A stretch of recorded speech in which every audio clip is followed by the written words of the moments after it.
Good afternoon and welcome back to Advocacy for Mushroom Vape.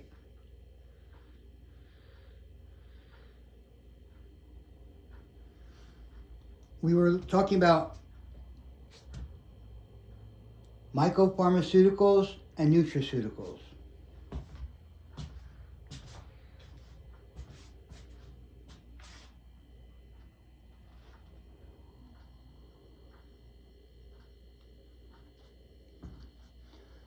Okay, this is part 3, fungi as protein and carbohydrate source. I believe we were talking about being able to make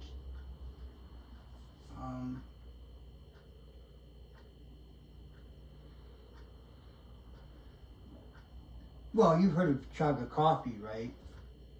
Chaga coffee, there's lion's mane coffee.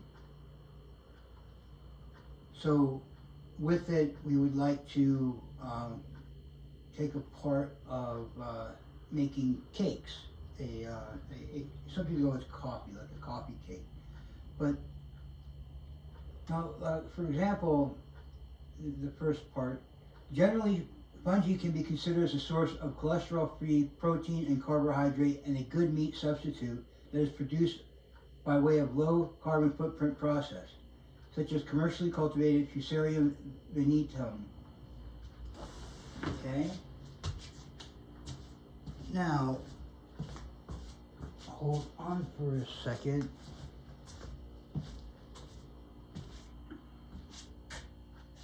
I believe, correct me if I'm wrong, fungal polysaccharides are known to possess great antioxidant activities, as have been shown in Lentinus edodes and Grifola frondosa.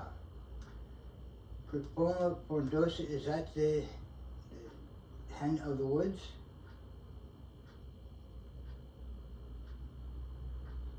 Or is that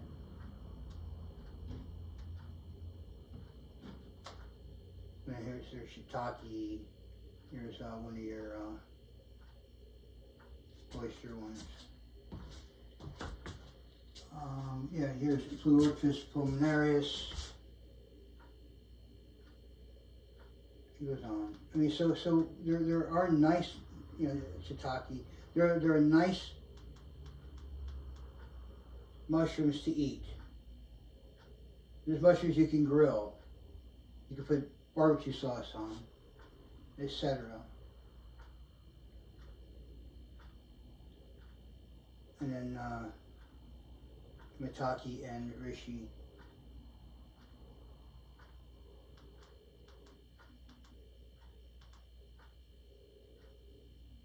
Several wild mushrooms reveal their importance as sources of carbohydrate and essential minerals. Depending on where they're growing, they pull up minerals from the area. For instance, the termite mushroom, much molecular-based research revealed that protein and carbohydrate biosynthesis pathways and how this could be utilized in application of nutritious, functional food production from fungi. Right? So we find in time the mushrooms that we can use to supplement our diets. Grifola frondosa is Mitake. What was the other one? Oh, shiitake is Leodius. Durant, Ludicium, Lucidium, Rishi. Right. Okay, so we're on the right spot. Let's see if this is nice.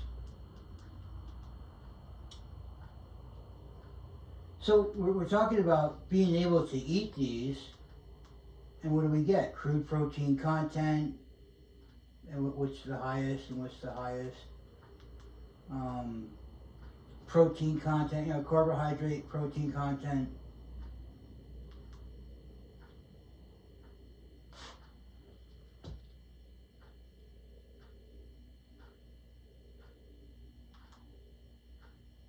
And then here's your oyster mushrooms down here, USA and Panama.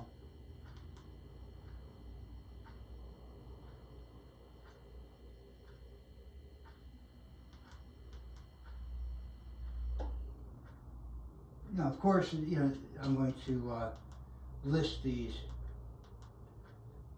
I suppose. But this is cool. Southern Italy. You know, if you ever wondered why the Italian diet, you have older men and older women than most, it's because of their diet consists of the natural foraging. It always has been. Look at in India, the Himalayas. Look at that list.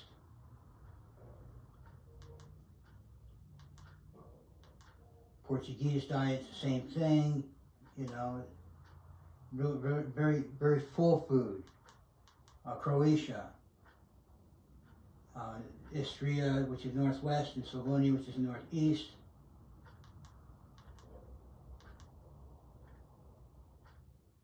And then the Japanese found edible yeast isolated from babies' weaning food, produced from fermented corn, and grown in synthetic medium and cane molasses. That's Candida valida. And remember, the Candida, you can potentially get a sickness called Candiosis, Candidiosis. But they decided to figure out how to not get that issue. Of course, you're eating the body of it. You're not eating its spore or breathing in its spore. Wild desert truffle. You heard of truffles.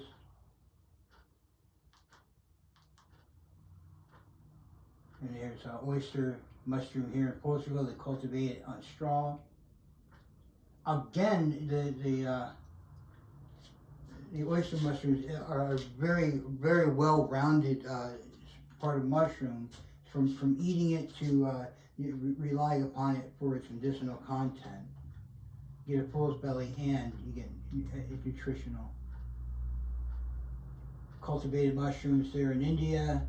Paddy straw is added with either chicken manure, rice bran, wheat bran, black gram, green gram, or horse gram. Much fun stuff.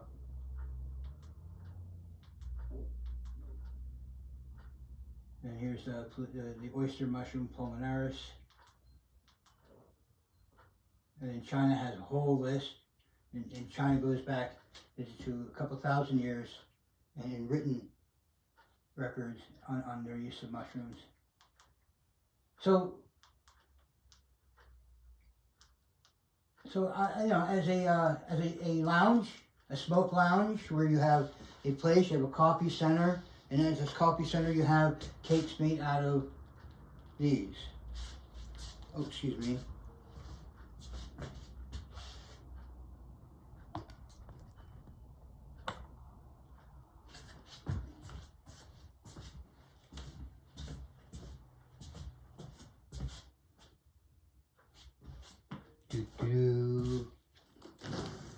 What the hell?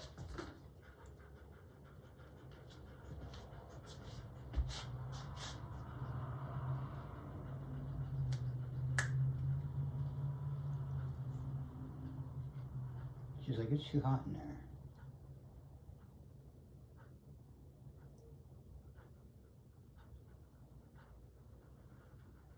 I had to take her flower off her collar because it got wet and it warped. So it's drying right now. You coming in?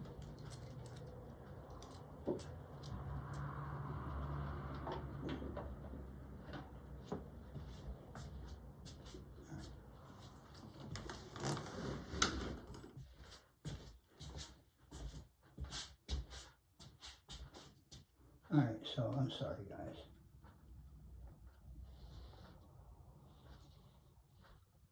Even though I enjoy a little break here and there, etc.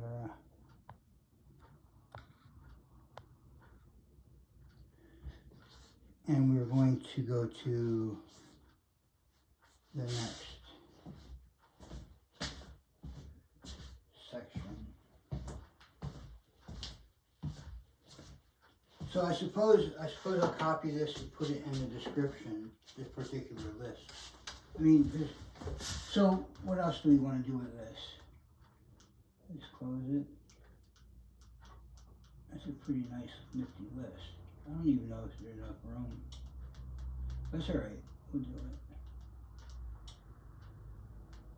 And then it goes into, how interesting is this, number 4, anti-obesity, and anti-diabetic abilities of fungi. Okay? This is an important section, meaning that because we're subsisting our diets with mushrooms,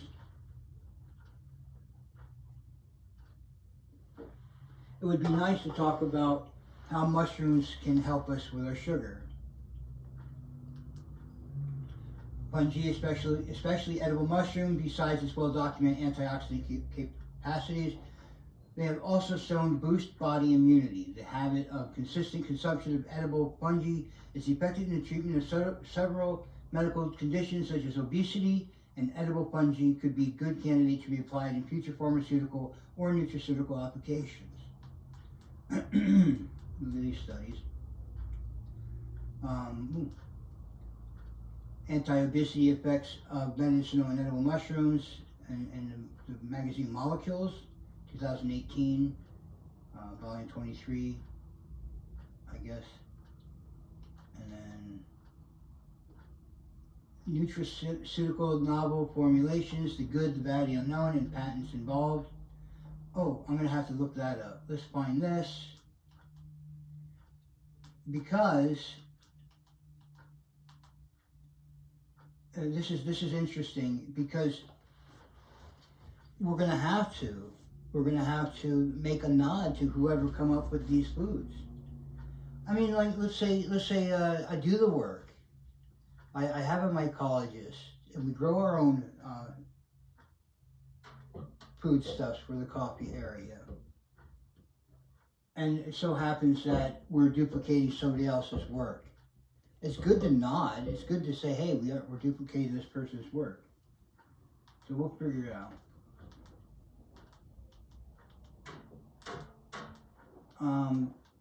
Again, here is the oyster mushroom, Citrinopiletus, appeared to be effective in reducing mice weight and helped to improve glucose tolerance, to reduce triglycerides, cholesterol, and low-density lipoproteins.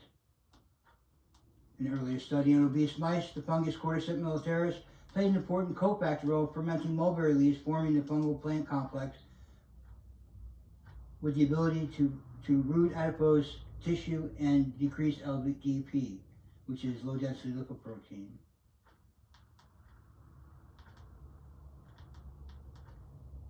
While metabolites extracted from Nigrospora oryzae, isolated from plain leaf, contain abscisic acid compounds with anti-diabetic properties, these fungus extracts show the ability to reduce blood sugar in diabetic.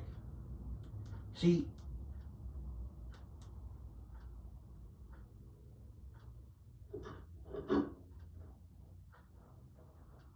so essentially, I have extracts here.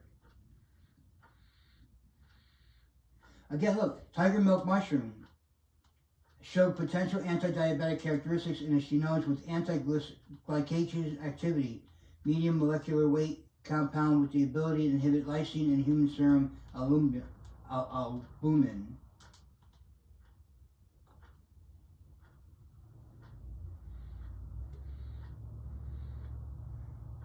Well, you know, I'm utilizing 1/6 of my solution is tiger milk. So that's an advocacy for Mushroom Vape.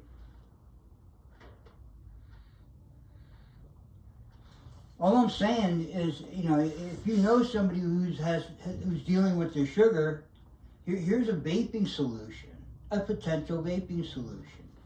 It may not cure it.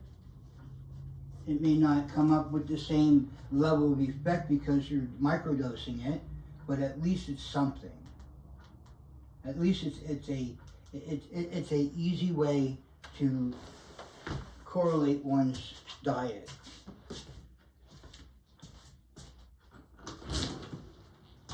You ready? Oh, hello. Oh, welcome. She likes to be fashionably late.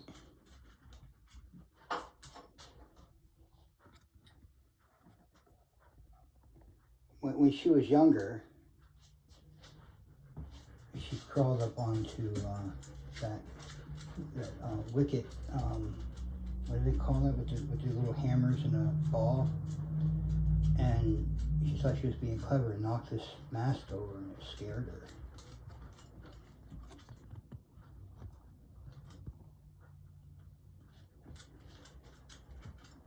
And then, of course, she has a bed, her little pink bunny. You know.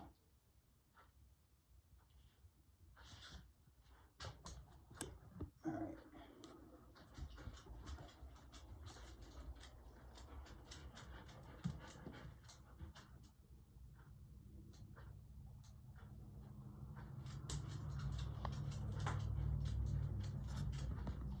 Yeah, I don't begrudge her wanting to get out of here, because it is hot in here.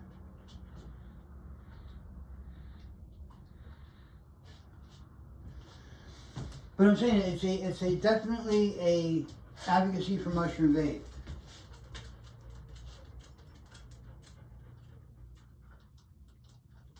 And then number 5 is biocontrol agent against human pathogens.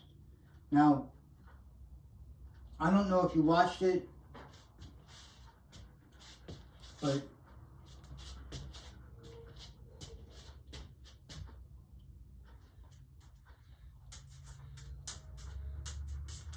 I have a video which talks about COVID-19,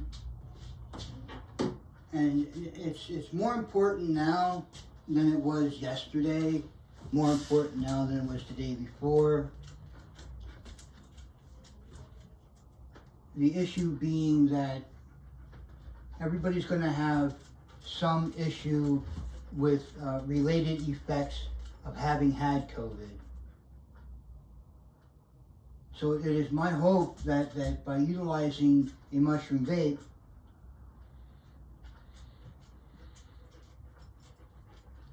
we could probably ease the symptoms of long COVID. Don't know. I would like to do a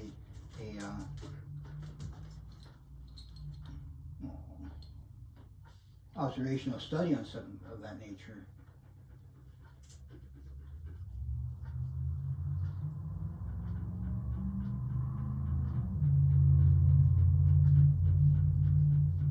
Metabolites and their fractions from fungal sources have shown over the years great importance in the discovery of new drugs in compounds' potential antimicrobial properties. There has been no attempt to discuss the history of antibiotic discovery from fungal sources and the development of antibiotic production in this review, and few earlier reviews have covered this topic. 160, 161, 62, 63.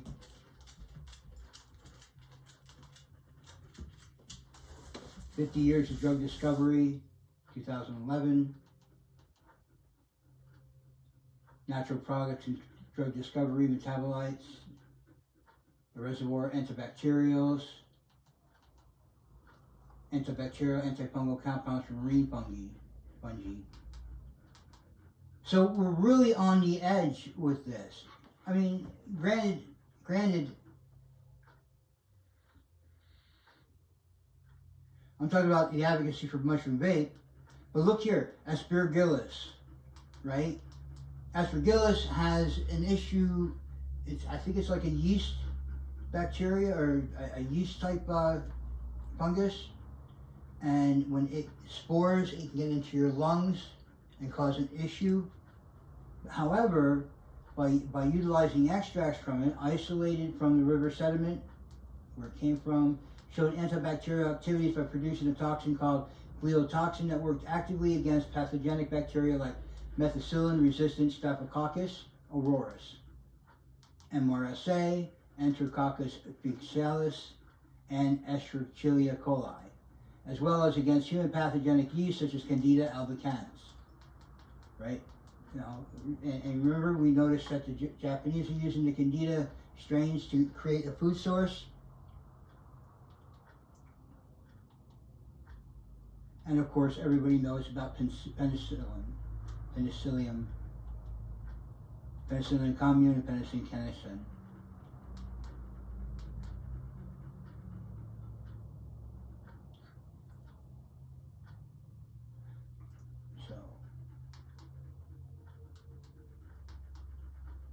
And they're saying Mitake mushrooms, Grifola frondosa,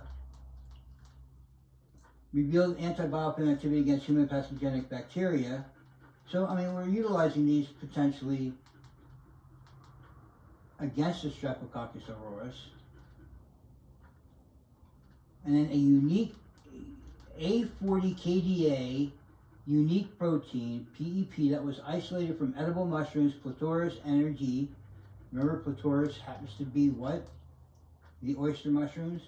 Using the MALDI-TOF polymorphic analysis, reveals to possess anti-inflammatory properties when tested on LPS-stimulated macrophage in a treatment of colon infection. Another proteomic study, but this time using 1DE LCMS analysis, showed a group of functional proteins from an edible mushroom, Ganderma lucidum, which is reishi, which is one of the immunological proteins with potential function to boost immunity. Now, oyster mushroom proved to have high antimicrobial characteristics when tested against human pathogenic fungi and bacteria, and mushroom and aminophenol 1-TO 3-hydroxypanoic acid believed to have antifungal against gut yeast, Candida albicans. So essentially, you have a biofilm in your stomach, and you're helping to energize the right stuff and killing off the bad stuff. Okay. All right, so we're gonna wait for next time for conclusions and future perspective, because I want to. What was it I wanted to see?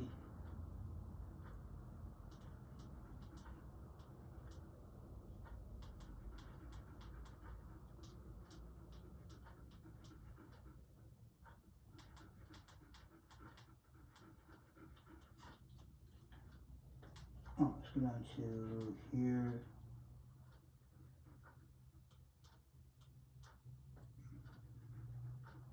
Here.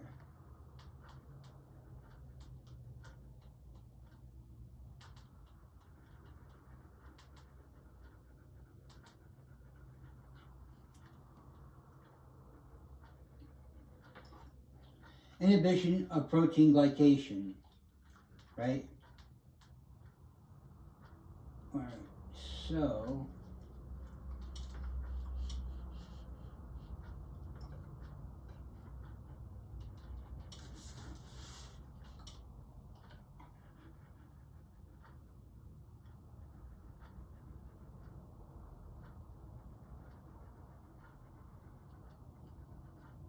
um,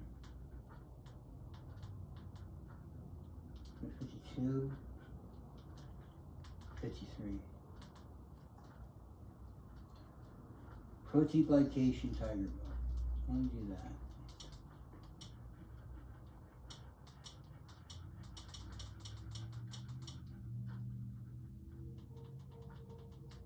Protein.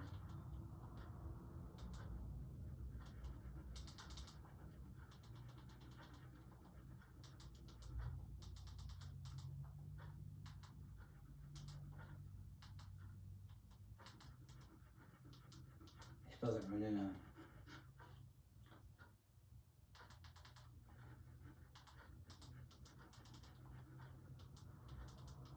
G.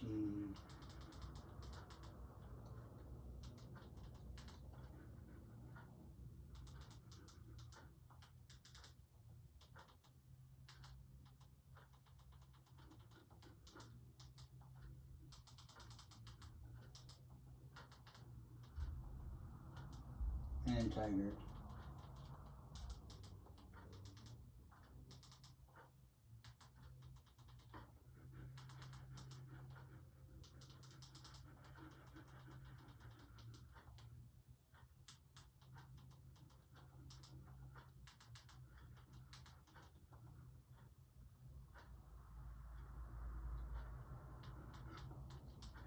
Dun, dun, dun.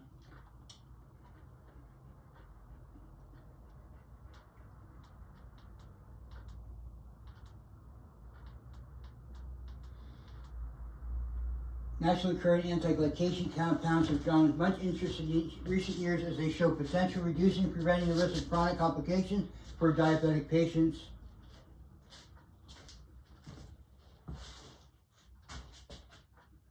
In this study, annotation of the genome transcriptome data from tiger milk mushroom to plant sync enzymes database identified transcripts that are related to anti-diabetic properties.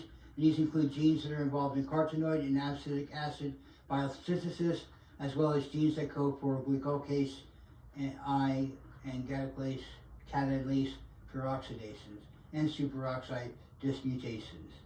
The existence of these genes suggests that L. rhinoceros may contain bioactive compounds with anti-glycation properties that can be exploited for management of diabetic complications. So in that is my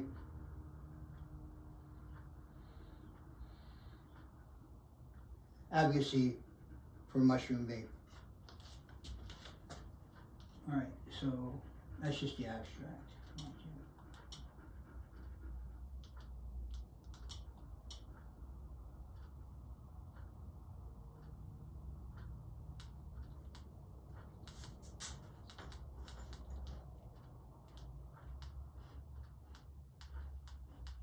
Okay, so did you want to look at the chart quick? No.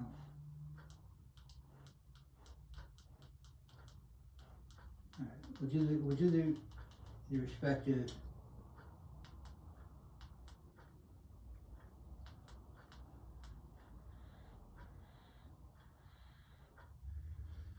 These are the fungal species on the left, and on the right, what they're targeting.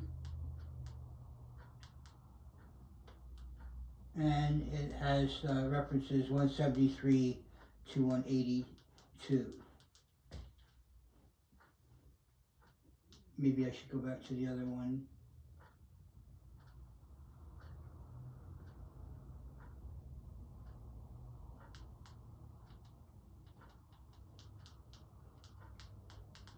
Close this. I'm going to see if there's reference on the other one.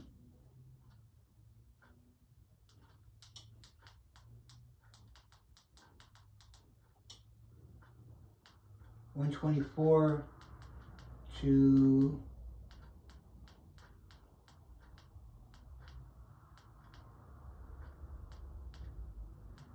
$146. So I'm going to remind myself to do that. I'll put those in there for further description. So that concludes today's half hour. I would like to thank you people, everyone, for stopping in.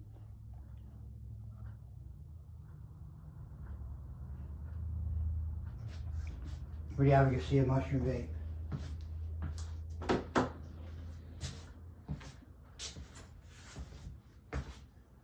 It may not be a lot, it may not be the best reporting, but at least I'm trying to show you that mushroom vaping is not a nothing.